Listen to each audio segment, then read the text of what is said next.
വളരെ വളരെ സങ്കടകരമായ റോഡ് അപകടത്തിൻ്റെ വാർത്തയാണ് നമ്മളെ തേടി വരുന്നത്. തൃശ്ശൂരിലെ തൃപ്രയാറിൽ റോഡരികിൽ ഉറങ്ങിക്കിടന്ന നാടോടികളുടെ ദേഹത്തൂടി തടിലോറി കയറിയിറങ്ങി. 2 കുട്ടികൾ ഉൾപ്പെടെ 5 പേർക്ക് ദാരുണ അന്ത്യമുണ്ടായി എന്നുള്ള സങ്കടകരമായ വാർത്തയാണ് പ്രിയപ്പെട്ട പ്രേക്ഷകരെ നമുക്ക് അറിയിക്കേണ്ടി വരുന്നത്. 7 പേർക്ക് പരിക്കേൽക്കുകയും ചെയ്തു. കണ്ണൂരിൽ നിന്നും പെരുമ്പാവൂരിലേക്ക് വരികയായിരുന്ന തടിലോറിയാണ് അപകടത്തിൽപ്പെട്ടത്. വാഹനം ഓടിച്ച ഡ്രൈവർ കസ്റ്റഡിയിലാണ്. അയാൾ മദ്യപിച്ചിരുന്നു എന്ന് സംശയമുണ്ടെന്ന് നാട്ടിക പഞ്ചായത്ത് പ്രസിഡന്റ് MR ദിനേശൻ അല്പം മുമ്പ് 24നോട് പറഞ്ഞു. അങ്ങനെയാണെങ്കിൽ ഇത് മഹാ അപരാധം തന്നെയാണ്. തൃശ്ശൂരിൽ നിന്ന് സൂരജ് സജി തത്സമയം ചേരുകയാണ്. Suraj, good morning. വളരെ നമ്മുടെ പ്രഭാതത്തിൻ്റെ ഒരു സുഖം തന്നെ പോകുന്ന രീതിയിലുള്ള ഏറ്റവും അപകടം ആണ് ഉറങ്ങിക്കിടന്നവരുടെ ദേഹത്തേക്ക് വണ്ടി കയറുക, അത് ഡ്രൈവർ മദ്യപിച്ചിരുന്ന നാട്ടിക പഞ്ചായത്ത് പ്രസിഡന്റ് സാക്ഷ്യപ്പെടുത്തുക. ഇതൊക്കെ തന്നെ വളരെ വളരെ വളരെ ക്ഷോഭം ഉണ്ടാക്കുന്നതും സങ്കടപ്പെടുത്തുന്നതുമാണ്. പറയൂ. തീർച്ചയായും ഒരു ഞെട്ടലോട് കൂടിയാണ് ഈ വിവരം കേട്ട് ഞാനും ഉണരുന്നത്. എന്തായാലും ഏറെ ദുഃഖകരമായ വാർത്ത. ഞാനിപ്പോൾ നിൽക്കുന്ന ഈ തൃപ്രയാറാണ് ഈ അപകടം ഉണ്ടാകുന്നത്. ആ ദൃശ്യങ്ങളിലേക്ക് പോയാൽ ഞാൻ നിൽക്കുന്ന ഇടത്ത് നിന്ന് ഒരു 50 മീറ്റർ അകലെയായിരുന്നു ഈ നാടോടി വിഭാഗത്തിൽപ്പെട്ട ആളുകൾ കിടന്നുറങ്ങിയിരുന്നത്. 15ഓളം ആളുകളായിരുന്നു കിടന്നുറങ്ങിയിരുന്നത്. അവർക്കിടയിലേക്കാണ് ഇന്ന് പുലർച്ചെ 4 മണിയോടുകൂടി കണ്ണൂരിൽ നിന്ന് തടി കയറ്റി വന്ന ലോറി കയറി ഇറങ്ങിയത്. ഇതിന് മുൻവശത്തായി ഒരു ഡിവൈഡർ ഉണ്ട്. ഈ റോഡ് ഇവിടെ വെച്ച് തിരിച്ച് തൃപ്രയാർ ജംഗ്ഷനിലേക്ക് വിടുകയാണ്. അതിൻ്റെ ഭാഗമായിക്കൊണ്ട് തന്നെ ഒരു ഡിവൈഡർ ഉണ്ട്. പക്ഷേ ആ ഡിവൈഡർ നമുക്ക് ആ ദൃശ്യങ്ങളിലേക്ക് പോയാൽ ആ ഡിവൈഡർ എല്ലാം കാണാവുന്നതേ ഉള്ളൂ. ആ ഡിവൈഡറിൽ ഇടിച്ചതിന് ശേഷം, അതായത് ആ ഡിവൈഡർ ഇടിച്ച് തെറിപ്പിച്ച് ഈ ലോറി മുന്നോട്ട് വരികയായിരുന്നു എന്നുള്ളതാണ് നാട്ടുകാർ ഉൾപ്പെടെ പറയുന്നത്.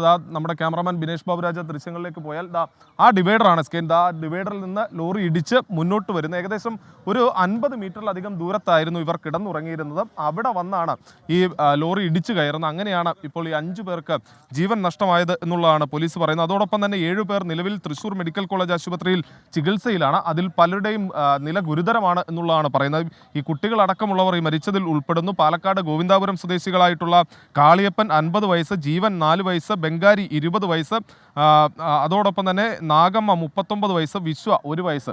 അതായത് 1 വയസ്സും 2 മാസവും പ്രായമുള്ള കുഞ്ഞാണ് ഈ വിശ്വ എന്ന് പറയുന്നത്. ചതഞ്ഞരഞ്ഞു പോയി എന്നുള്ളതാണ് ഈ ഡോക്ടർമാരുമൊക്കെ സംസാരിക്കുമ്പോൾ അവർ പറയുന്നത്. ഈ മൃതദേഹം തിരിച്ചറിയാൻ പോലും കഴിയാത്ത സാഹചര്യത്തിലായിരുന്നു എന്നുള്ളതാണ്. അതായത് നമ്മളോടൊപ്പം ഒരു പ്രദേശവാസി കൂടി ചേരുകയാണ്. ചേട്ടാ, എന്താ ഏട്ടാ സംഭവിച്ചത്? എന്തായിരുന്നു ഇത്? ഏകദേശം പുലർച്ചെ ഒരു 4 മണിയോട് കൂടിയിട്ടാണ് ഈ സംഭവം. ഇത് വടക്ക് നിന്ന് വന്ന വണ്ടി തെക്ക് ഭാഗത്തായിട്ട് ഇവിടെ കിടക്കുന്ന കുറച്ച് നാടുകൂടികളുടെ മേത്താണ് കയറി ഇറങ്ങിയിട്ടുള്ളത്. ഏകദേശം ഒരു 5 പേരാണ് ഇപ്പോൾ ഏകദേശം മരിച്ചിട്ടുള്ളത്. മരിച്ചവരിൽ 2 കുട്ടികളും അതുപോലെ തന്നെ 2 സ്ത്രീകളും 1 പുരുഷനാണ് മരിച്ചിട്ടുള്ളത്. ഇവർ കുറച്ച് നാളുകളായിട്ട് അപ്പുറത്തെ ഭാഗത്താണ് കിടന്നിരുന്നത്. ഇന്നലെ ഇപ്പോൾ ഏകാദശി ആയതിൻ്റെ പേരിൽ കുറച്ച് ആളുകൾ ഇപ്പുറത്ത് കിടന്നതാണ്. അങ്ങനെയാണ് ഇപ്പോൾ സംഭവിച്ചിട്ടുള്ളത്. റോഡിന്റെ ഇതിന്റെ അപ്പുറ സൈഡിലാണ് കിടക്കാറ്. അവരിപ്പോൾ ഇന്ന് ഇപ്പുറ സൈഡിലേക്കാണ് കിടന്നത്. ആളുകൾക്ക് വാഹനമൊക്കെ ഇടാൻ വേണ്ടി അവരിങ്ങോട്ട് മാറിക്കിടന്ന അല്ല, ഇതിലെ ഇന്നലത്തെ ദിവസം ഈ റോഡ് നേരെ അങ്ങോട്ട് മുട്ടുന്നുണ്ട്. ഈ റോഡൊക്കെ ഇവിടെ ഒന്ന് സ്റ്റോപ്പ് ചെയ്യാണ്. അപ്പോൾ അതിൻ്റെ പേരിൽ അതിലെ വണ്ടികൾ പാസിംഗ് ഉള്ള കാരണം അവർ ഇവിടെ വന്ന് കിടന്നതാണ്. കുറച്ചുകൂടി സുരക്ഷിതമാവട്ടെ എന്ന് കരുതിയാണ് ഇവിടെ കിടന്നത്. അങ്ങനെ കിടന്നതാണത്. ഇതിപ്പോൾ ആ സമയം ആയതിൻ്റെ പേരിൽ അവർക്ക് യാതൊരു പിന്നെ വണ്ടി ഏകദേശം ഒരു 3.5 ടണ്ണോളം ഉണ്ടാവും. മരമാണ് കയറ്റി വന്നിട്ടുള്ളത്. അപ്പോൾ കയറി ഇറങ്ങിയുള്ള ആളുകൾ ഒരു രക്ഷയും ഇനി കാണുന്നില്ല. 6 പേരോളം ഏകദേശം കെടുക്കുന്നുണ്ട്. സീരിയസ് എന്ന് തന്നെയാണ് പറയുന്നത്. 5 പേരാണ് ഇപ്പം. ഏറ്റവരുടെയൊക്കെ നില എങ്ങനെ ഉണ്ടായിരുന്നു? കാണും ഏറ്റവരൊക്കെ എന്ന് വെച്ച് കഴിഞ്ഞാൽ ഒരു കുട്ടിയുടെ കാലുമേലാണ് കയറി ഇറങ്ങിയുള്ളത്. പിന്നെ ഒരു കുട്ടിയുടെ തലയാണ് മൊത്തമായിട്ട് അങ്ങനെയാണ് അറിയാൻ കഴിഞ്ഞത്. പിന്നെ മറ്റ് 2 സ്ത്രീകളുടെ മേത്തു കൂടെ മൊത്തം അങ്ങോട്ട് കയറി ഇറങ്ങാനുണ്ടായത്. വാഹനം മുന്നോട്ട് പോയോ? അങ്ങനെ മുന്നോട്ട് പോയി നിർത്താതെ അവിടെ എത്തിയപ്പോൾ സ്റ്റോപ്പ് ചെയ്യേണ്ട ഗതികേടാണ് വന്നത്. കാരണം എന്താണെന്ന് വെച്ച് കഴിഞ്ഞാൽ അവിടെ പാലമണി നടക്കുന്നതിൻ്റെ പേരിൽ അവിടെ നിന്നു. അവർ വിചാരിച്ചില്ല, അവരിവിടുന്ന് വണ്ടി എടുത്ത് പോകാനുള്ള ശ്രമമാണ് നടത്തിയത്. പക്ഷെ അവിടെ പെട്ടുപോയി അവർ. ഇത് തന്നെയാണ്. അതായത് ഈ കുട്ടികളടക്കം ഉണ്ടായിരുന്നു, സ്ത്രീകളടക്കം ഉണ്ടായിരുന്നു. ഇന്ന് തൃപ്രയാർ ഏകാദശി തുടങ്ങുകയാണ്. അപ്പോൾ അതിൻ്റെ ഭാഗമായിക്കൊണ്ട് ഞാൻ നിൽക്കുന്ന ഈ വലത്തുവശത്താണ് സാധാരണ ഇവർ കിടക്കാറുള്ളത്. അപ്പോൾ അവിടെ വാഹനങ്ങളൊക്കെ കൂടുതൽ വരാനൊരു സാധ്യതയുണ്ട് ഇന്ന് ഏകാദശി തുടങ്ങുന്നത് കൊണ്ട് തന്നെ. അതുകൊണ്ട് കുറച്ചുകൂടി സുരക്ഷിതമാകട്ടെ എന്ന് കരുതിയാണ് ഇവർ ഈ എൻ്റെ ഇടത്തുവശത്തുള്ള ഈ ട്രാക്കിലേക്ക് ഇവർ മാറിക്കിടന്നത് എന്നുള്ളതാണ് ഈ പ്രദേശവാസികൾ തന്നെ പറയുന്നത്. പക്ഷേ സുരക്ഷിതമെന്ന് കരുതി കിടന്ന ഇടത്താണ് ഇത്തരത്തിൽ ഈ ലോറി കയറി അപകടം ഉണ്ടായത് എന്നുള്ളതാണ് ഏറ്റവും വിഷമകരമായ കാര്യം.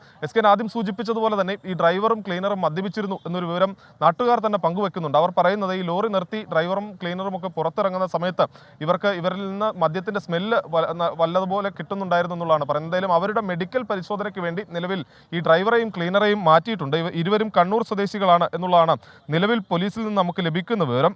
കണ്ണൂർ ആലങ്ങാട് സ്വദേശിയായിട്ടുള്ള അലക്സ്, അതോടൊപ്പം തന്നെ ജോസ് എന്നിവരാണ് ഈ വാഹനത്തിൽ ഉണ്ടായിരുന്നതെന്നുള്ളതാണ് പറയുന്നത്. ദിനേശൻ പറയുന്നത് ഈ ഡ്രൈവർ മദ്യപിച്ചിരുന്നു എന്നാണല്ലോ. അപ്പോൾ അത് പ്രൂവ്ഡ് ആയോ? മെഡിക്കൽ പരിശോധനയൊക്കെ കഴിഞ്ഞോ? ഇപ്പോൾ ഈ ഡ്രൈവറും ക്ലീനറും പോലീസ് കസ്റ്റഡിയിലാണോ, അതോ അവരെ അവിടെ നിന്ന് മാറ്റിയിരിക്കുകയാണോ ജനരോഷം ഭയന്ന്? എന്താണ് വിവരം? ഈ ഡ്രൈവറും ക്ലീനറും നിലവിൽ പോലീസിന്റെ കസ്റ്റഡിയിലാണുള്ളത്. ഇവർ മദ്യപിച്ചിരുന്നു എന്നുള്ളത് തന്നെയാണ് ഈ നാട്ടുകാരും പഞ്ചായത്ത് പ്രസിഡന്റുമായെല്ലാം നമ്മൾ സംസാരിക്കുമ്പോൾ അവർ പറയുന്നത്. പോലീസ് അത് ഔദ്യോഗികമായി പോലീസിനെ സംബന്ധിച്ച് അത് സ്ഥിരീകരിക്കുന്നുണ്ട്. MR ദിനേശിന്റെ അഭിപ്രായം ഒന്ന് കേൾക്കാം. നാട്ടിക പഞ്ചായത്ത് പ്രസിഡന്റ് അസന്നിഗ്ധമായി പറയുന്നത് ഈ ഡ്രൈവർ മദ്യപിച്ചിരുന്നതാണ്. അദ്ദേഹത്തിന്റെ വാക്കുകൾ ഇതാ. നാട്യ സെന്ററിൽ നിന്ന് കോഴിക്കോട് നിന്ന് പെരുമ്പാവൂർക്ക് ലോറിയാണ്, തടി ലോറിയായിരുന്നു.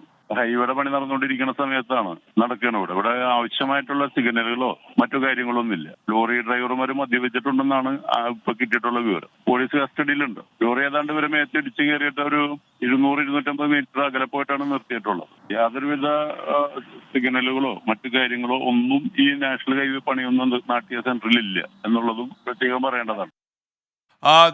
ദിനേശിൻ്റെ വാക്കുകൾ ഇതായിരുന്നു. സൂരജ് സജി, ശരിക്കും ഇനിയിപ്പോൾ എന്താണ് പോലീസിൻ്റെ നടപടിക്രമങ്ങൾ?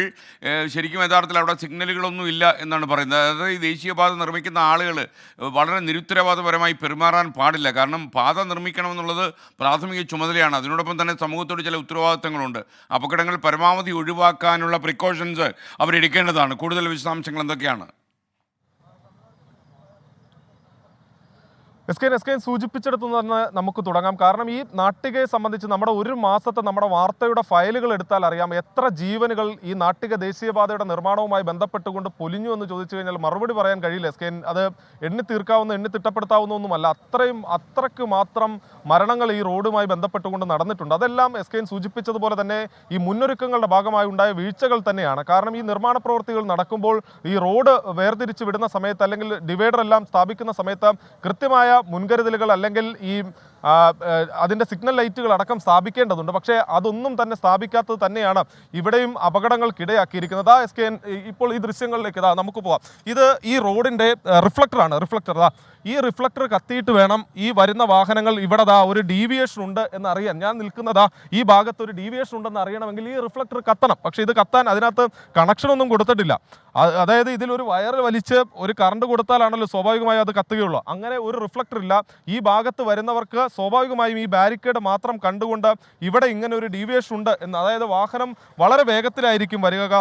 ഇതൊരു സ്ട്രെയിറ്റ് റോഡാണ്. സ്വാഭാവികമായും അവിടെ നിന്ന് വരുന്ന സമയത്ത് വലിയ വേഗത്തിലായിരിക്കും ഈ വാഹനങ്ങളെല്ലാം വരിക. വന്നു കഴിയുമ്പോൾ ഈ അടുത്തെത്തുന്ന സമയത്തായിരിക്കും ഇവരെ സംബന്ധിച്ച് ഇങ്ങനെ ഒരു ഡീവിയേഷൻ ഉണ്ടെന്ന് തന്നെ അറിയുക. പക്ഷേ ഈ കേസുമായി ബന്ധപ്പെട്ടുകൊണ്ട് അത് പോസിബിൾ അല്ല. എന്നാൽ പോലും നമ്മൾ പറയുകയാണ് കുറെ കൂടി ഒരു ജാഗ്രത അത് ദേശീയപാത നാഷണൽ ഹൈവേ അതോറിറ്റിയുടെ ഭാഗത്തു നിന്നും ഈ ഉദ്യോഗസ്ഥരുടെ ഭാഗത്തു നിന്നും ഒക്കെ ഉണ്ടാകേണ്ടതുണ്ട്. അതാണ് ഈ മേഖലയിൽ തുടർക്കഥയാകുന്ന ഈ അപകടങ്ങൾക്ക് ഇടയാക്കുന്നത്. പക്ഷേ ഇവിടെ പ്രധാനമായും ചൂണ്ടിക്കാണിക്കുന്ന ഡ്രൈവർ മദ്യപിച്ചിരുന്നു, അതോടൊപ്പം തന്നെ അവർ ഉറങ്ങിപ്പോയതാകാം എന്ന കാരണം തന്നെയാണ് പോലീസ് ചൂണ്ടിക്കാണിക്കുന്നത്. എന്തായാലും ഈ ഡ്രൈവറെയും ക്ലീനറെയും അടക്കം പോലീസ് കസ്റ്റഡിയിൽ എടുത്തിട്ടുണ്ട്. അവരെ വൈദ്യപരിശോധനയ്ക്ക് വേണ്ടി ആശുപത്രിയിലേക്ക് മാറ്റുകയും ചെയ്തിട്ടുണ്ട്. നാട്ടുകാരെ സംബന്ധിച്ച് അവർ പ്രധാനമായും ചൂണ്ടിക്കാണിക്കുന്നത് ഇവിടെ ഈ റോഡ് നിർമ്മാണവുമായി ബന്ധപ്പെട്ടുകൊണ്ട് കൃത്യമായ ദിശാ ബോർഡുകളോ മുന്നൊരുക്കങ്ങളോ ഒന്നും തന്നെ ഇല്ല. അതാണ് തുടർച്ചയായ അപകടങ്ങൾക്കിടയാക്കുന്നതെന്നുള്ളതാണ് നാട്ടുകാർ ചൂണ്ടിക്കാണിക്കുന്നത്. നമുക്ക് അവരുടെ കൂടി പ്രതികരണങ്ങളിലേക്കൊക്കെ പോകേണ്ടതുണ്ടെന്ന് തോന്നുന്നുണ്ട്. കാര്യം രാവിലെ നമ്മൾ ഇവിടെ വരുന്ന സമയത്ത് അവരൊക്കെ വലിയ ജനരോക്ഷത്തോടു കൂടി പ്രതികരിക്കുന്ന ഒരു സാഹചര്യം ഉണ്ടായിരുന്നു.